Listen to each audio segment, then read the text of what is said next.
Hey y'all, what's up, man? Welcome back to the culture, where we give voices to the voiceless and a platform to talk about issues that we typically don't really talk about that much. I'm Josh. I'm gonna be hosting today. We got a different look. Jansen Hub, she's gone. She's being ratchet at the Chris Brown concert, but we're still here. Still another Friday. We're gonna continue doing what we do. So again, I'm Josh. And I'm just gonna introduce you guys to our panel. We're excited and we're gonna get going. So. All right.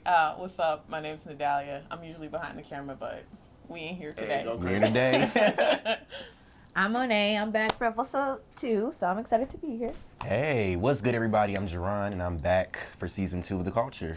Hey, that was a lit introduction. I ain't gonna lie to you. That was really new. good. I like that. So basically, the first topic we're gonna get into today, we're gonna talk about the double standard of sexuality. So really focusing and getting down to bisexual people that consider themselves as the B and the Dave Chappelle alphabet joke. We go, hey, man. Richard We're not Pryor. going back. That's last week. Can't go back to last week? Nope. Oh, okay. Well, so we're gonna talk about the B's, the bisexual people.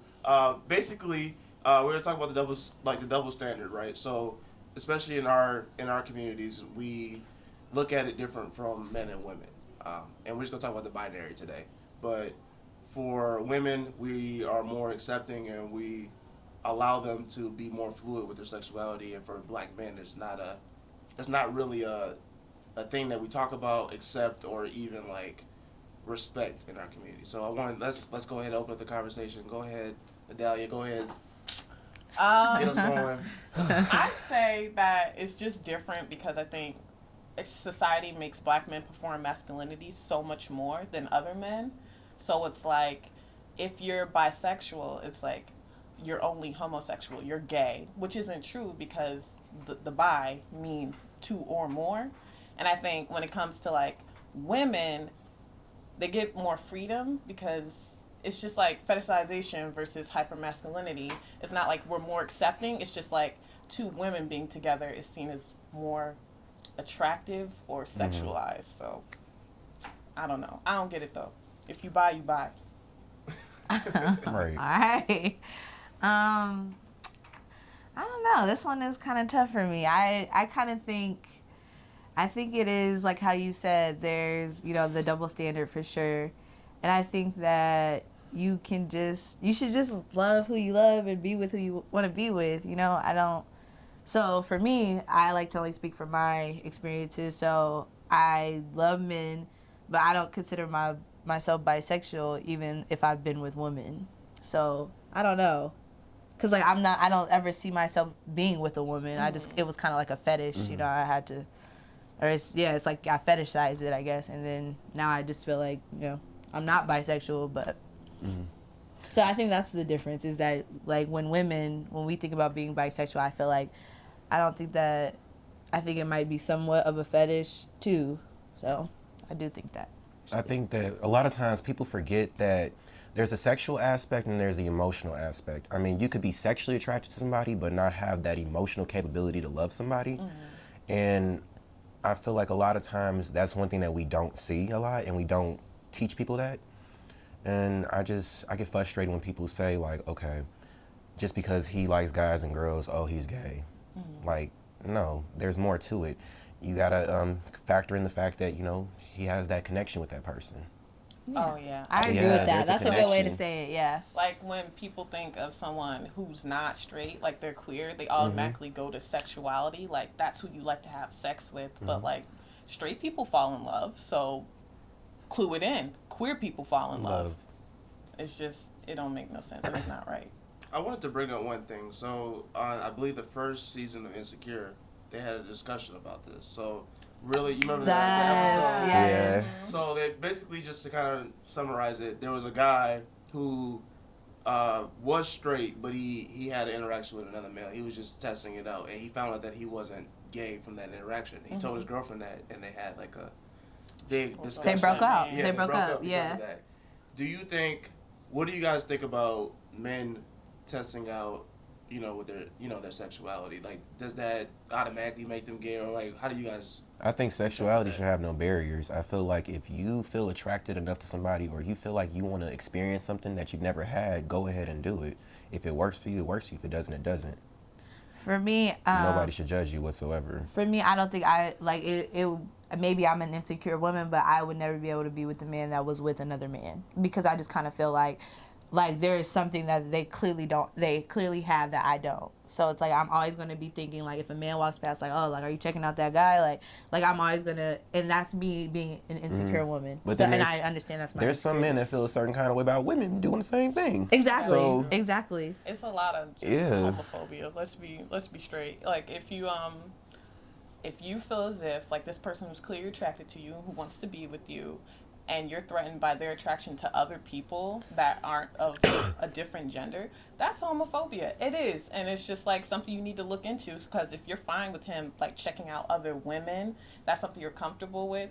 But just because it's other men, it's just, like, people like what they like. And he said that he didn't even like it at the end.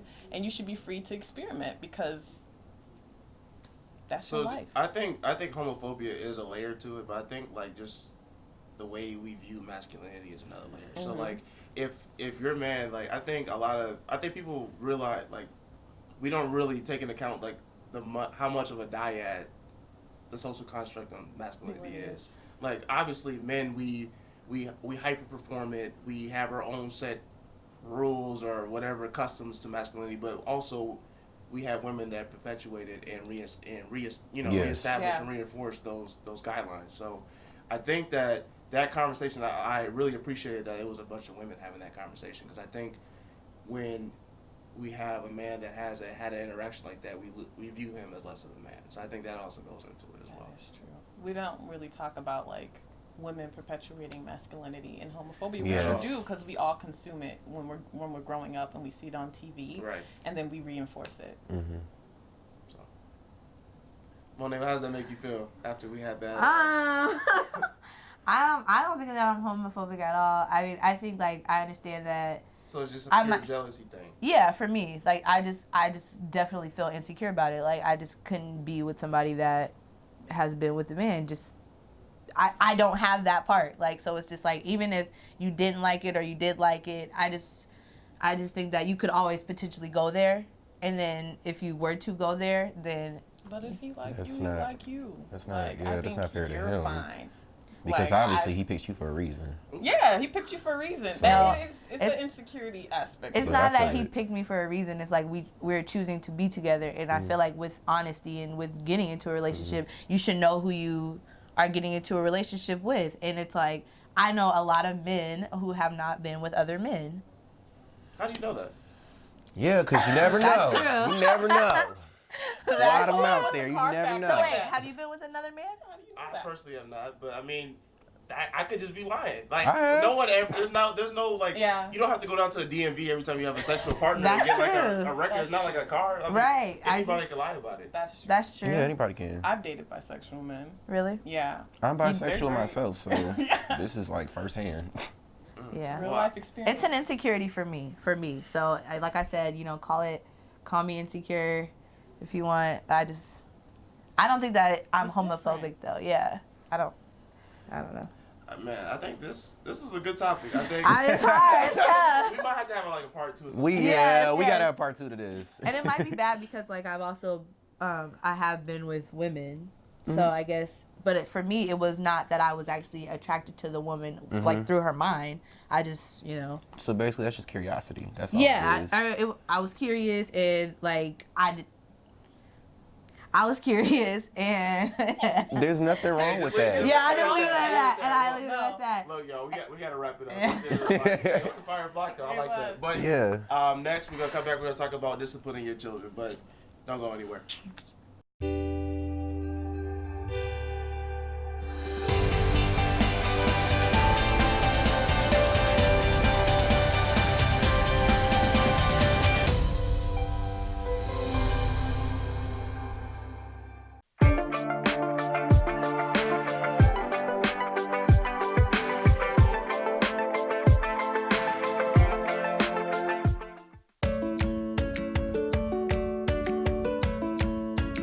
Coming up tonight on UTVS Weekend Review, apparently there has been a lot of big news in the entertainment world. You guys, what's going on? Sydney, it's homecoming weekend. What games are you excited for? This is Odysseus. You're watching UTVS News Week in Review. Sound the alarm. Call the FBI. Get your Scooby Gang together. Turn on your flashlight. And yank out your detective specs. UTVS Week in Review starts right now. Watch new episodes of Week in Review every Thursday at 6 p.m. Hey Bobo, do trees tell each other stories? I'm sorry, I'm afraid I don't know that. Hey, why don't we go find out? Listen. Do clouds take naps? I couldn't tell you. Dad, do stars visit their friends? Look!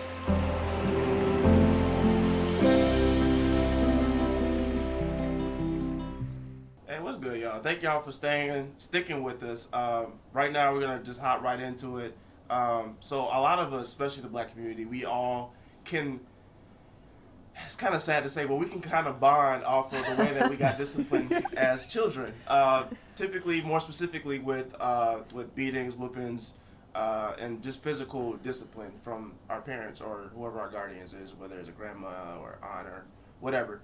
So we're just going to talk about why we think discipline is necessary, and also how do you plan on doing that for your future children. So Who wants to start? So let's go ahead. Monae, go ahead. Monae, go ahead. Give us something. You should absolutely, positively spank your children. I think you should. You should. But I think there's an age limit. So, from about, I would say maybe about 2 or 3, all the way through elementary school, it's okay to whoop your children. Once you get to middle school and like that adolescence, and kids start to get embarrassed, and it can be very traumatizing at that age in middle school. But so, for example, I have a 4-year-old cousin, and she doesn't understand that her 3-month-old sister pulling her hair is not intentional. She just doesn't get it. So they fight a lot. The 4-year-old and the 3-month-old, they fight a lot. So she needs to be spanked. Of course, you don't need to be hitting your 3-month-old sister. It's crazy. So I think that's how I feel about that. I disagree. When they're 2 or 3, I feel like it's better to talk to them than just automatically hitting them, because they're not understanding where that hitting is coming from. And you would putting them in timeout or whatever and explaining this is why you're here and this is why this is not going to happen again. That's a better foundation than just hitting them. I'm not saying you shouldn't hit your kids. I mean, you shouldn't abuse your kids. Please don't. The extension cords, all that, that's, ooh. Yeah, don't do it. This is not 1970 in Mississippi. But I really do think you should explain to children why things are happening and the repercussions, because sometimes they can feel like hitting is coming out of a place of anger and hate instead of discipline. So that's I have to agree with you, Nadilyah. I definitely think that it's better to talk to your kids and communicate that with them so that they know the intent behind it. I feel like growing up being whooped, I kind of developed a fear towards my mom a lot, especially just making her mad or disappointing her. That fear of, oh my God, I'm going to get a whooping for doing something wrong. It's not a good. That's big. I mean, I think respect is important, but I think the layer that I kind of want to focus on is definitely every kid is different. So different kids respond differently to certain forms of discipline. And then also with just with the abuse part, I think that's a way that we pass down generational trauma. So we always wonder why the cycle continues with the way we think, the way we view brutality against ourselves, against police and everything of that nature. We're passing that down our bloodlines. So I don't know if you guys want whatever you guys want to talk about as far as that's concerned. But so when you whoop your child, there's not just if you get a cookie, or if you got a cookie the first time, then you just get a whooping. That's just, in my household, that's not how it went. It was more of, you keep getting warned, everything keeps going on, or you and your brother are still fighting, or you guys haven't done your homework for this many days and things like that. So it's a consistent behavior. So that's where I see it as I keep telling you that this is what the rule is, and you keep breaking it. So when we keep having that conversation and you keep going into timeout and, well, no, somebody needs to get their butt whooped. And that's just how it goes. But talk about the whooping then. So what is, because whoopings mean different things. They do. It does. Okay, so for real, Yes. it can mean so a hand, a belt. it's funny because in elementary school, I don't really remember getting whooped really like that much. Like my brother always got. I remember every one of his whoopings, but I don't remember any of mine for the most part. And for us, whoopings were, you know, with a belt. We got whooped with a belt, a thick belt, a leather belt, a big belt. So we got whooped, my mom's work belt, to be specific. That's what we got whooped with. And at one time, actually, we put on extra shorts so we didn't feel the whooping. So that worked one time for us. That actually worked? It worked. Okay, I wasn't going for that. If they saw me with that, it was like, all right, well, you're getting the naked one. That's what it came down to. Yeah, so But, maybe like, because I'm a girl, though.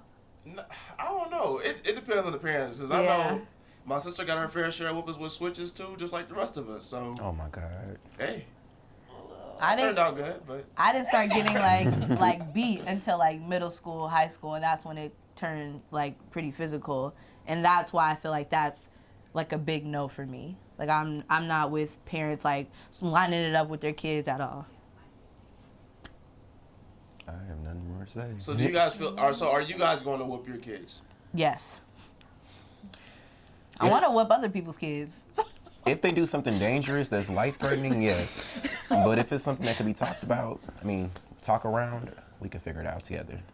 I don't know. I don't think so. I'm very much a talker. I didn't need a lot of whoopings. My brothers, they got their fair share. They got enough for me. I got a couple. They got enough for all of us as a unit, as a sibling As a unit. unit. So I really don't know. I don't think so though. I don't hit my nieces and nephews because it's just like, stop. You give them the look. Ah! And that's really all they need sometimes. Is there anything like you guys as parents did that you know for sure that you're not going to do, or is there anything that you saw your parents do that you're like, oh yeah, I'm going to adopt that too into my own offspring?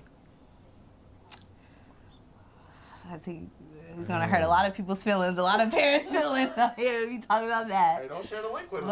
Look, I'm not gonna speak on that one. It's a lot of stuff I wouldn't do. Or what you would do. It doesn't have to be negative. Oh. Regarding discipline or just in general? In discipline. Okay. My mom never lied to me. So I think, when you have a parent who's always honest with you, now she didn't just give information. You had to ask. Yeah, you had to ask all the details. But I can't recall any time where my mom lied to me. Even when this stuff was pretty bad, she always kept it real. I would say my mom's the look, really. The stern look with the name, though, it'd be like, Nadilyah. Ooh, that's your mom voice. Yeah. I'm straight. I don't want no trouble. I don't want no smoke. You good? You right? Yeah. Yes, sis. They'll stop you right wherever you're going. You be in public. You be straight up. That's that whooping discipline. For That's why you real. know, because it's that discipline. You conditioned to that point. You conditioned to that point. Yeah. I don't know. For me, it's different though. Like after a while, whoopings didn't work on me anymore. So, it took a while for my parents to understand that. So it's like, I think when I turned like 12, 13, it was like, oh, you give me a whooping? Okay, cool. Well, I'm going to go right back to what I was doing. And when I was doing things, I wasn't scared of a whooping. I was just like, oh, they're just going to be mad for a little bit, and we're just going to progress. Right. And it took a while for my parents to understand, like, hey, we actually had to talk to this dude to get him to act like how we need to act. So I think everybody is different, and everybody has different stages of their life. So I don't really agree with, like, the cap, like a hard 2 years old, this is when you start. Like, every kid is different. Mm-hmm. You just got to... And there's like a perspective of saying like hitting your kids is lazy because you don't have to talk to them. You really don't. You have to say 5 words like cause I felt like it, cause I said so, cause you did this, hit, go to your room, cry, I'm gonna leave, I'm gonna run away, and then come out your room. Your mom like, I made spaghetti. That's how she says she's sorry. Yep. And then you move on. It's spaghetti in there. I used to hate that. Kind of the scene I heard way of like what's the authoritative way of parenting? Yeah. Like, how you gonna whoop me and love me afterwards? You want to go to the store? That's not an apology. You hurt hungry? my feelings. You hungry? That's a good thing though, like parents apologizing to their kids when they're wrong. Like I wish parents would adopt that. Yeah. Like you're not perfect. And I feel some parents want you to be perfect. I'm a teenager, you know, I'm going to make mistakes. I'm human. Just like you're a parent and you're going to make mistakes, you know? So if we could just adopt that one and apologizing when you're wrong, that would save a lot of whoopings sometimes. So I think what we're getting, an overall theme is let's do it, but let's get that grace in there. Have the conversation grace first. on both parts. Grace on both parts. For the kids and for the parents. Well, that's also great too, but we got to wrap the block up. That was also great. When we come back, we're going to go to a more of a fun topic instead of talking about beating kids. But when we come back, we'll have some fun and we have some good stuff in store for you guys. Thank you. Roll over. When you adopt a shelter pet, you discover all the things that make them unique. And your mother. They're a little bit of a lot of things, but they're all pure love. Are you guys ready for some sports? Because I know I am. The sports show where we touch across all the bases. It's going to be a battle of the wits, the brains, the verbality. They've just played a team that's trying to fight for their lives and going into the playoffs. The team that won the World Series last year. I'm excited. The Clippers got heart. There's a lot to actually talk about. Welcome into KVSC 88.1. Welcome to UTVS. This is Sidelines. Come check out new episodes of Sidelines every Friday starting at 12:30 p.m. on Charter Channel 180. Today we bring you the first part of our global broadcast exclusive conversation. I'm Amy Goodman. And I'm Juan Gonzalez. This is Democracy Now!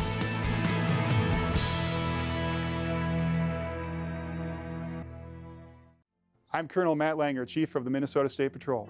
Hands-free is the law in Minnesota. That means drivers cannot hold their phone while driving.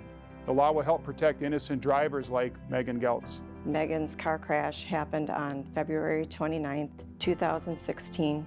She was hit by somebody that was using their phone. Megan never stood a chance. Because of distracted driving, our family will never be the same.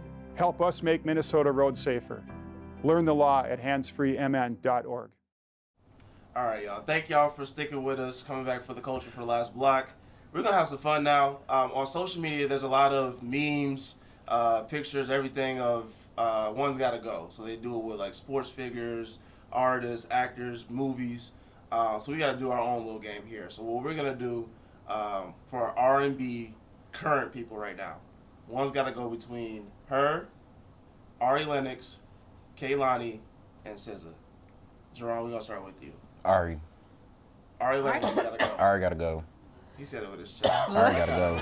I ain't gonna lie to you. I'm sorry. You okay? You need some water? What's the reason? Like, this is I mean, ridiculous. she's new. I'm more familiar with the others, so I can get rid of Ari, honestly. That's just what it is. I'm sorry. That's tough. Yeah. It's tough. It hurts, but I don't think it hurts you like it hurt me. Yeah, exactly. I'm with you right here. So what? So let's hear what you have to say. I mean, if we're gonna be 100, her and Ari are untouchable on that list. Like it's a conversation between SZA and Kehlani if we're gonna be 100. Honest. But I mean, I'm gonna let y'all talk for this. Y'all. I think her is great, and so we all agree that she's at the top of the list, right? Consensus? Most talented. I'm putting SZA at the top. I'm sorry. What? I'm putting SZA at the top. I'm sorry. Can SZA play the guitar on a dark stage while wearing sunglasses, hitting these notes? Okay, but the lyricism. Who wrote for Beyonce? Out on the list. Frank Ocean. I said it. Everybody wrote for Beyonce. Frank Ocean. Out of all of them, who wrote for Beyonce? She did. So everybody got quiet. Okay. I think her is great. I would have to say it would. I love SZA's album though, so I don't want to get rid of SZA. So I would get rid of Kehlani before I got rid of SZA, because Kehlani hasn't had a project where I was like, you know what, I absolutely love everything on this album. But SZA, I could say her album, I loved everything on it, everything Front about to it. back. Now SZA performing live is a different story. But you know, who am I to? Who am I to judge somebody? What do you mean? You're the consumer. You can definitely judge. You're choosing. Okay, every artist has a bad vocal day. I was being sarcastic. I know who I'm gonna pay for. I'm gonna pay for a SZA album, not SZA tickets. Why y'all gotta be petty? Okay. Hers definitely staying. Hers at the top. Ari has to stay. Those vocals, the lyricism she can write, she's dope. You didn't listen to her album, obviously. Then Kaylani. She said, I'm kissing. Kaylani, she's dope too. You see those face tattoos, you see all the tattoos. She has vocals, she has the lyrics. You Should Be Here was good. Was it Sexy Savage, whatever? Yeah, that was really good. And SZA, she gotta go. Kaylani? That's out. I would say, Monae, you did bring up a good point that SZA's Definitely Control was a better project than anything Kaylani's put out, like as a cohesive unit. I think Kaylani's good for like singles, features. Yeah. She has better songs, I think, than SZA, but SZA does beat her on the album thing. But SZA still gotta go. That's just what it comes down to. Y'all know she sings like this movement. Skirt. The Lil' Kim. Okay, every singer has to have a unique voice. Every singer got a unique voice. We gotta have a unique voice. Okay, there's a difference between uniqueness and just not being able to. What is it? You can't throw. Okay, so none of them have had a bad vocal day. You cannot throw in Ari Lennox. You cannot sit here and throw her away. She can go. Cremate. Scattered. Whoa! We're gonna play the album. Look, we're gonna play the album for him later. Singing in cursive in calligraphy, like she wrote the. Wait, we don't have to. Two queens. They're both queens. They're both queens. But queens. Ari's voice is never lacking. Ari, her last album is better than SZA's whole existence. Did you listen to it? You're right. No, he did it. I'm still gonna say he did it. He did it. Okay, so then, yeah. Alright, go though. Did you hear Change by J. Cole when Ari was on it? And you heard her part in it, right? I'm not saying she's not a bad singer. She can sing. But as far as this list goes, I can give her to Ari. You're queen. Agree to disagree. No, I don't like agree to disagree anymore. We're going to play the album for you, and then we're going to come back and have this conversation a week later. And we'll see if it changes. Or a couple of weeks later. You know I'm a Taurus. We stubborn. SZA though? Oh, man. I'm not choosing Kalani over SZA, but... Well, since we here, real quick, who's the king of R&B? Since they had that little discussion. Chris Brown. A generational gap. Jacquees. Chris Brown. You said Jacquees? Come on, man. No. Undefeated king. Since 2000, who got the title? It's Chris Brown. Since 2000? No, Chris Brown was. I give it to Miguel. Before or after the bet? Music Soul Child. I'm giving it to Music Soul Child. I love Music Soul Child. I really Miguel. After 2000, Miguel's a current. Music Soul one. Child has had stuff after 2000. Okay, so if we're talking about the last 20 years, Michael, y'all not gonna like me, but it's either between Usher or it's between Robert Kelly. Usher. I mean, I could agree with you on that. It's between those two. That's agreeable. Chris Brown has had his moments, but he fumbled the bag. That's just what it comes down to. It's definitely Usher.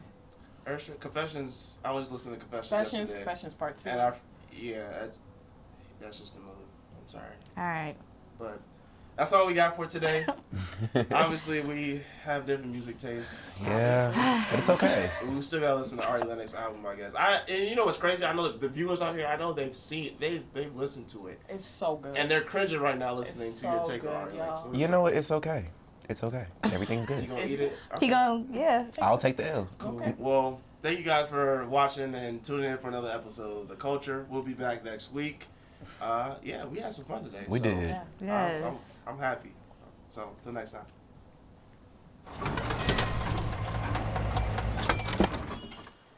Leah, did you put a new dent in that? This one? No. Were you texting and driving again? Yes. Hi, Leah. Hi, Dad. Sorry about your bumper.